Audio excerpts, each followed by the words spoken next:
మీదా వైఎస్ఆర్ కాంగ్రెస్ పార్టీ, మీది వైఎస్ఆర్ కాంగ్రెస్ పార్టీ కాదు. వై అంటే వైవి సుబ్బారెడ్డి గారు, ఎస్ అంటే సాయిరెడ్డి గారు, ఆర్ అంటే రామకృష్ణ, సజ్జల రామకృష్ణ గారు. ఇలా తయారైంది ఈరోజు వైఎస్ఆర్ కాంగ్రెస్ పార్టీ. దీంట్లో వైఎస్ఆర్ గారు లేరు.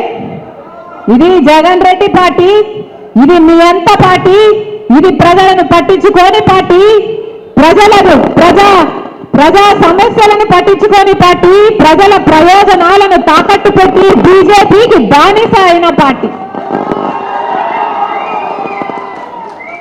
రాజశేఖర రెడ్డి గారు ఒక్క ఆశయమైనా నిలబెట్టారా? ఒక్క ఆశయమైనా నిలబెట్టారా? వెలుగొండ ప్రాజెక్టు రాజశేఖర రెడ్డి గారు ఎంతో కోరుకున్న ప్రాజెక్టు, ఎంతో 4,50,000 ఎకరాలకు నీళ్ళు ఇచ్చే ప్రాజెక్టు. ఒక్క ఈ జిల్లాకే కాదు, పక్కన కర్నూలు కడపకు కూడా నీళ్ళు ఇచ్చే ప్రాజెక్టు. 45 టీఎంసీల సామర్థ్యం ఉన్న ప్రాజెక్టు. రాజశేఖర రెడ్డి గారు 60% పనులు పూర్తి చేసి పోతే ఆ తర్వాత చంద్రబాబు గారు కనీసం తట్టడి మట్టడి తీసిపోతాడా? 5 సంవత్సరాలు